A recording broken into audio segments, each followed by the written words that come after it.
A protagonista de hoje é Daniela Caxis, presidente da unidade de negócios Beyond da Ambev. O portfólio de bebidas não alcoólicas, além de drinks prontos para a América do Sul. Ela lidera marcas que fazem parte do dia a dia dos brasileiros, como Guaraná Antártica, Pepsi e Gatorade, além de iniciativas de inovação e sustentabilidade.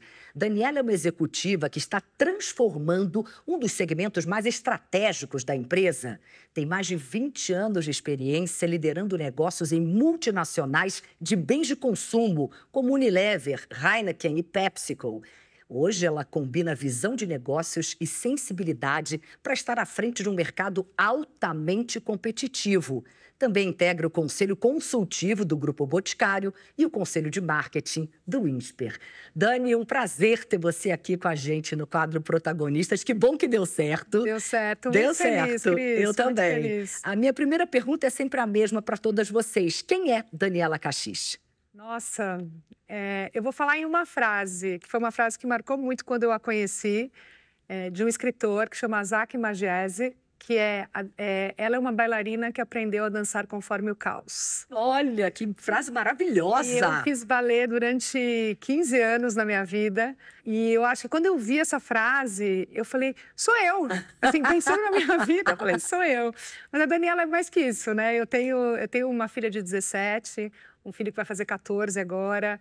Eu sou, assim, eu tô com meu marido há mais de 20 anos, então eu costumo dizer que eu sou uma mulher, mãe, executiva, que durante a minha trajetória eu passei por diferentes experiências que foram me deixando cada vez mais forte e cada vez acreditando mais que nós mulheres podemos sim chegar aonde a gente almeja. E como foi essa sua trajetória até aqui? Quais foram os momentos mais marcantes que você destacaria aqui pra gente, até você assumir a presidência dessa unidade de bebidas não alcoólicas e drinks prontos? Olha, eu acho que para mim o que mais me marcou foi, durante essa trajetória, ver poucas mulheres em cargos de alta liderança.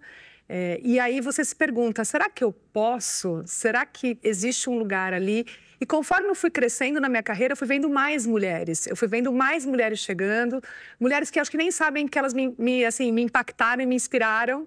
E depois teve um momento na minha carreira que eu virei uma dessas mulheres, onde outras mulheres chegam para mim e falam, poxa, eu te vejo aí, sendo mãe, sendo executiva, então é possível, né? Então, eu acho que eu passei de um lugar onde eu tinha poucas referências, eu vi muitas mulheres virando referência e depois de um momento eu virei uma referência. É muito legal você partir de um lugar né, chegar em outro e perceber que a gente está evoluindo, que a gente está, sim, chegando mais longe e que é muito bacana ver. Eu acho que a combinação dos gêneros, a combinação das experiências diferentes, ela é muito potente. Você pode citar para a gente alguma ou algumas mulheres que foram referência para você? Ah, tem, assim, teve uma executiva que eu admiro muito, que eu trabalhei com ela na Unilever. Tem duas executivas da Unilever que eu trabalhei. Uma foi a Silvia Lenhado, que foi a mulher à frente da campanha de Real Beleza de Dove, na qual eu tive o privilégio, a oportunidade de ser uma das pessoas que estava na marca naquele momento. E aquilo, para mim, foi um clique muito grande, porque eu sou administradora de empresas, mas eu sempre trabalhei nas áreas de marketing das grandes multinacionais. E naquele momento, a Silvia, ela mostrou para o mundo que autoestima podia ser um tema para uma marca de beleza, né? E hoje a gente vê muitas marcas colocando vários tipos de mulheres, mas há 20 anos atrás isso não existia. Então, naquele momento, eu falei, nossa, essa mulher, além dela, também era casada, tinha filhos, e ela está fazendo uma transformação. E uma outra da Unilever, que depois foi minha parceira no Conselho do Boticário, que é a Andréa Salgueiro, que também é uma mulher que me ajudou muito, uma profissional que me ajudou pessoalmente, profissionalmente. Então, eu falo muito sobre aliados e aliadas, porque eu já tive mulheres que me ajudaram muito, já tive homens que me ajudaram muito. Então, eu gosto muito desse conceito de aliado, sabe? A gente pode dizer que a rede de apoio, isso é fundamental, na sua opinião? É fundamental. Eu acho fundamental. E eu acho que, assim, é legal quando você vê que tem pessoas que apostam em você, que acreditam que você pode voar, que te impulsionam.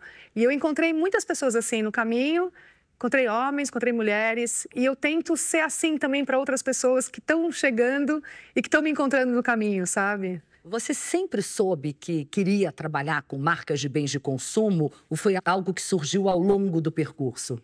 É curioso, porque assim, o meu pai foi executivo na IBM durante 26 anos. Então, eu cresci com uma mãe que trabalhava com moda e um pai que era executivo. E meus pais tinham um acordo comigo que era assim, você pode dançar o quanto você quiser, desde que você estude. Então, a educação... Você chegou a ser bailarina profissional? Quase profissional. Eu dancei no estágio, dancei no Sérgio Cardoso, no Cultura Artística. Então, eu dançava muito. Então, eu tinha meu pai tinha um combinado que é assim, olha, você dança, mas você estuda conforme... Se você começar a ir mal, esquece. Então, eu sempre fui muito, assim, eu fui muito disciplinada, muito rígida. O balé te ensina uma coisa que é muito interessante, porque muitas vezes você está na sapatilha de ponta, dançando, e seus pés estão em carne viva. Mas você tem que parecer uma pessoa, assim... Plena, que você está feliz. Uma pluma dançando, né? Então, essa dualidade da rigidez, mas ao mesmo tempo da leveza, da disciplina, mas ao mesmo tempo da entrega, foi algo que eu fui me moldando ao longo da minha carreira. Então, eu cresci, da minha carreira, da minha vida, né? E aí eu cresci vendo um pai executivo, e aí, de alguma maneira, eu falei, bom, eu quero trabalhar numa multinacional, eu quero trabalhar... Eu não sabia exatamente que categoria, enfim. Mas aí, quando eu comecei a trabalhar com bens de consumo, o bichinho me picou e eu falei, é muito gratificante quando você está na frente de uma gôndola do supermercado e você vê uma consumidora escolhendo o produto que você desenhou, a embalagem, que você participou do líquido, que você participou do lançamento. De repente, você vê alguém que pega e fala, essa pessoa vai consumir o que eu idealizei. E assim, imagina 200 milhões de brasileiros, né? Então, eu gosto muito. E aí eu fui indo e eu sempre soube que eu queria ser a número 1 de marketing. Eu falava, eu quero ser vice-presidente de marketing, eu quero ser CMO. E aí eu fui indo. E toda vez que eu tinha que tomar uma decisão de carreira, eu pensava, isso me leva mais perto ou mais longe do que eu quero? E essa é uma dica que eu dou para muita gente, quando as pessoas me perguntam. Eu falo, essa dica é excelente. Tenha muita clareza se o seu próximo passo te leva mais perto ou mais longe do que você almeja. Porque isso vai te ajudar a tomar as decisões da sua carreira. Vai te ajudar de alguma maneira. Eu fui indo. Quando eu cheguei e virei CMO, falei, nossa, cheguei. E agora?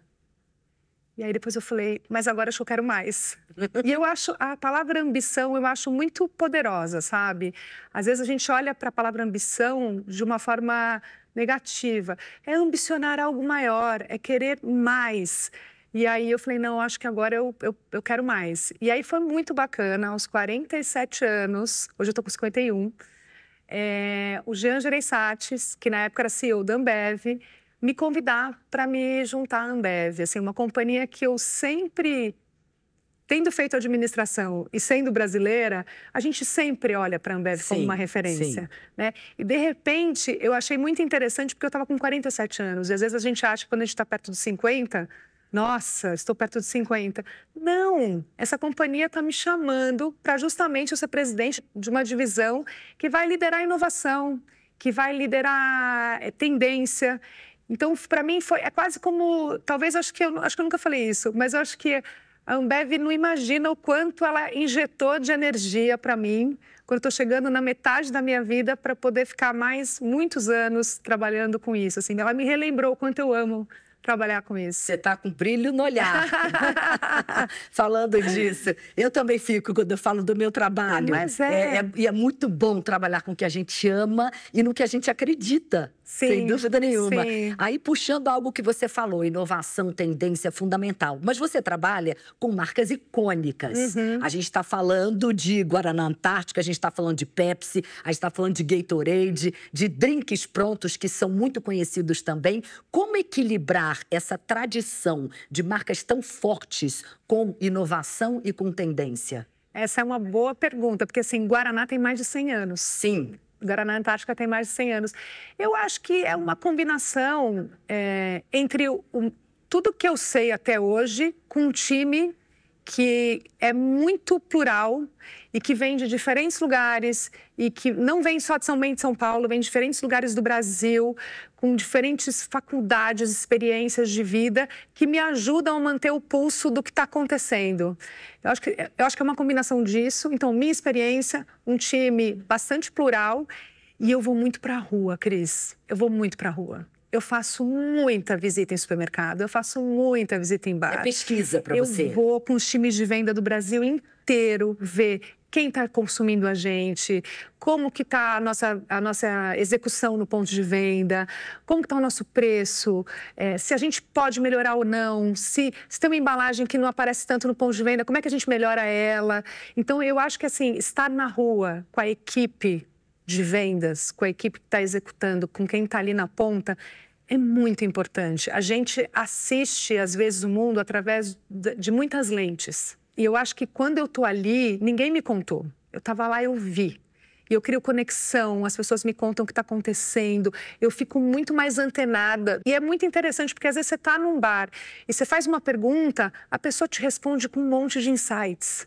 Aí você volta para o escritório e fala, nossa, isso aqui está acontecendo nessa região do Brasil, vamos voltar. E você sente diferença de uma região para outra? Sim. Os insights que chegam? Sim. A gente é um país de muitos Brasis, né? Sim, com certeza. Muitos. Eu sempre falo assim, gente, a gente não pode liderar uma divisão de negócios sentadas assim, num bairro de São Paulo. Não, né? num bairro nobre de São Paulo. A gente tem que ir para a ponta. É. E eu vou muito também nos eventos que a gente patrocina. Assim, a Ambev tem muitas plataformas, né? A gente faz há muitos anos o São João, há muitos anos o Carnaval, há muitos anos festivais de música, Copa do Mundo. Então, isso também te proporciona estar perto dos consumidores, te proporciona ver como a sua marca, como eles estão se relacionando com as suas marcas. E eu acho que isso é o que retroalimenta a gente. Como é que você definiria o seu tipo de liderança? E como evoluiu ao longo dos anos? Você sente que houve uma diferença nesses mais de 20 anos de carreira? Teve, porque eu acho que quando você está no seu começo de carreira, pelo menos eu acho que a disciplina e a dedicação do balé me ensinaram isso, era muito sobre eu tenho que crescer, eu tenho que entregar. Eu sempre fui muito, assim... Focada e determinada naquilo, assim, que eu queria entregar e que eu acreditava que estava gerando valor para a companhia. Ao longo do tempo, você começa crescendo, você começa a perceber que não é sobre você se automotivar. É como você vai motivar diferentes perfis que estão no teu time. Seu time. E isso é muito importante. E eu vejo isso assim também com os meus filhos. Eu tenho uma filha e um filho. O que move um não move o outro. O jeito de eu falar com um é diferente do outro. E eu acho que quando você... E isso a maternidade me ensinou muito a ser uma melhor líder. Porque a maternidade do casal me mostrou que é diferente com mulher e homem. E é diferente também porque cada um tem um estilo, tem uma personalidade. Então, eu acho que como líder, a gente também tem que aprender a entender como que a gente motiva, como que a gente pega na mão. Tem pessoa que precisa pegar mais na mão, tem pessoas que menos. Então, foi interessante a maternidade junto com o meu crescimento profissional e ver como que eu posso também ser uma melhor líder, né? As pessoas me ensinam muito. E quanto mais diverso o meu time, mais eu aprendo. Eu ia perguntar exatamente sobre isso. A diversidade é algo que você sempre persegue. É fundamental que você tenha um time muito diverso. Muito, porque vai me desafiar. E eu acho que a gente é uma trajetória de aprendizado sempre, e não é pela idade, não é porque eu tenho mais idade que outras pessoas que eu sei mais que elas. Eu posso saber sobre determinado tema que eu pratiquei mais durante a minha carreira. Eu acho que tem uma questão de trazer perspectivas diferentes. Eu acho que quando a gente... Uma vez eu escutei uma frase que é: se você é a pessoa mais inteligente da sala, você está na sala errada. Eu já ouvi isso também. Né? Essa frase é bem comum. E eu acho que se você acredita que só o seu estilo, ou só o que você acredita é a verdade, você está no mundo errado, porque o mundo é muito maior que isso. Então, essas pessoas, às vezes, acho que elas nem também percebem o quanto que elas só estarem exercendo, né, a função delas todos os dias ali, elas estão me desafiando, elas estão me fazendo pensar diferente. Eu gosto muito de estar... Eu sou muito curiosa, assim. Eu gosto muito de tentar entender o que é isso de novo, por que está acontecendo isso, qual a correlação que essas coisas têm. E o meu time me ajuda muito. Ninguém faz nada sozinho. Como engajar, de fato, um time tão diverso, um time criativo, um time multidisciplinar? Realmente você tem que tratar cada um, falar com cada um de forma diferente? Mas eu acho que tem. Óbvio que tem uma, né, tem uma semelhança, mas tem as suas nuances. Particularidade. Mas eu acho que tem uma coisa de propósito. Quando você tem um propósito muito claro sobre um objetivo de negócio, mesmo que seja assim, a gente precisa construir essa nova categoria, a gente precisa expandir esse negócio. Quando você tem um propósito muito claro, as pessoas, elas normalmente, se você exerce uma boa liderança, se aquilo faz sentido, né, para a companhia, para onde a gente quer ambicionar estar, as pessoas vêm junto. Assim, eu digo muito sobre contextualizar para as pessoas o porquê das coisas, mais do que só dizer vamos fazer. Por que a gente está fazendo isso? O que significa essa conquista? Eu acho que é assim que a gente consegue trazer as pessoas com a gente. Isso eu aprendi com a Silvia, por exemplo. Quando a Silvia falou, a gente vai desafiar o mercado de beleza mostrando mulheres reais e não só celebridades. Você fala, eu quero tá nesse bonde, eu quero ir junto, eu quero ser uma das pessoas que fez isso. E eu falo isso muito para o meu time hoje. Eu falo assim, daqui 5 anos, a gente vai ser conhecido como o time que liderou o crescimento de drinks prontos no Brasil. Eu quero estar nesse grupo. Vocês querem estar comigo? Maravilhoso isso. O consumo de bebidas não alcoólicas vem mudando muito ao longo desses últimos anos, de drinks prontos também. Quais são as principais tendências, na sua opinião? Tem algumas tendências que elas são meio que comuns dentro do universo de bebidas. Tem uma que a gente fala, tem uma expressão em inglês que é balanced choices, que são escolhas que estão mais ligadas ao mundo mais do equilíbrio.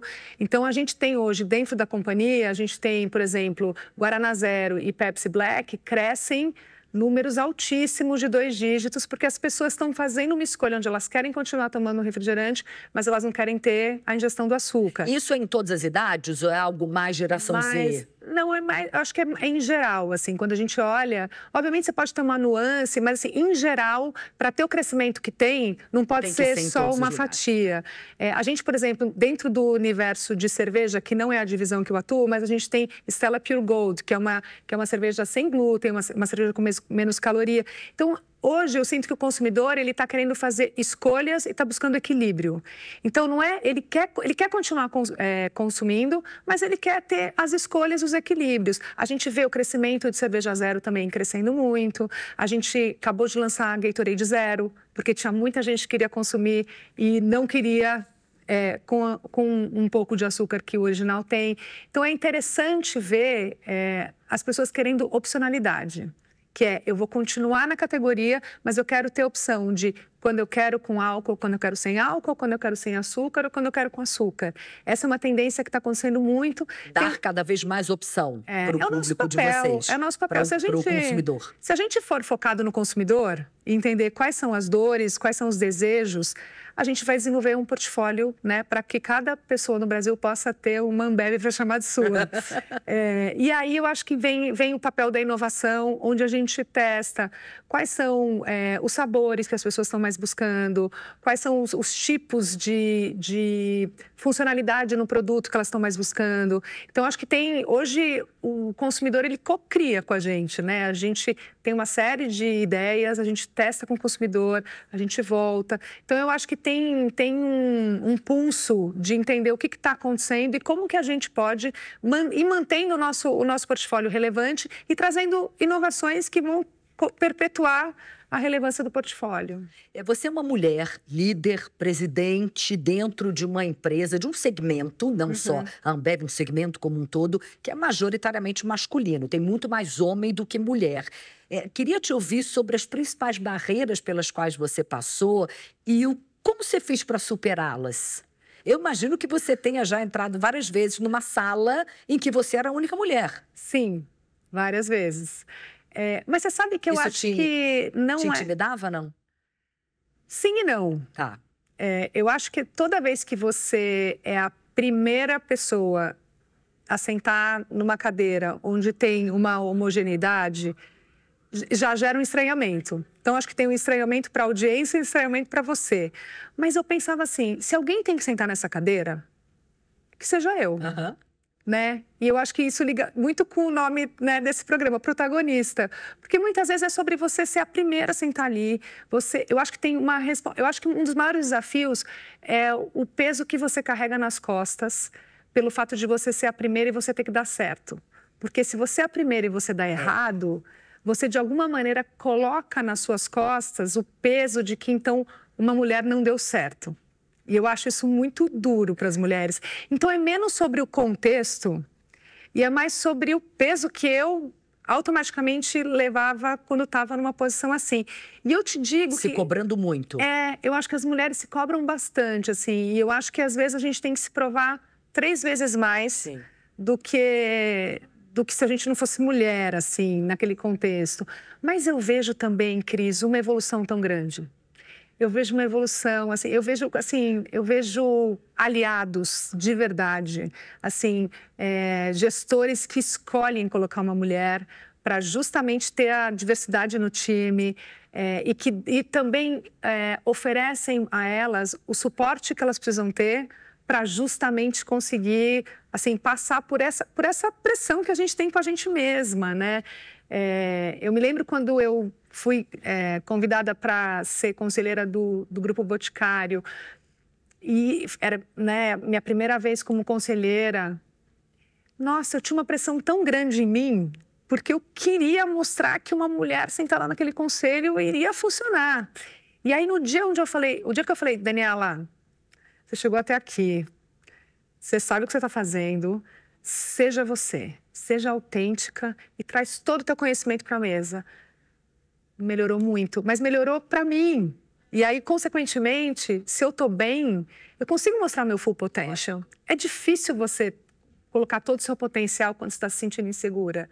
E tem quantos anos que você está no Conselho do Boticário? 4 anos. 4 anos. 4 anos no Conselho. E é muito interessante, assim, quando você está já numa posição e você se vê mais vulnerável porque você está tendo um outro desafio. E eu falo sempre que a gente tem que regar nossa coragem todos os dias. Todos os dias a gente tem que regar nossa coragem e lembrar tudo que a gente já passou para chegar até aqui. Mas os homens não precisam fazer isso, né? Isso é algo que nós, mulheres, temos que fazer? Eu não sei dizer eu adorei essa frase, tem que regar a coragem, mas... porque todos os dias a gente tem que lembrar, porque às vezes tem um contexto, às vezes tem dias que não são tão bons quanto outros. E a gente não pode deixar que aquela coisa fica assim, ai, será que então você é tão boa? Será que então... Porque a gente síndrome de impostora, a gente se questiona muito ao longo da jornada. E eu sim concordo que às vezes tem um contexto que é mais difícil, mas às vezes é a gente com a gente mesma, né? Então, e quando eu me deparava com alguma situação onde eu sentia que talvez a minha presença estava incomodando, eu sempre pensava, eu tô ótima. Os incomodados que se mudem. Eu tô ótima. Não é mais sobre mim, é sobre esse contexto. E isso foi me ajudando também. Agora tem que ter autoestima alta.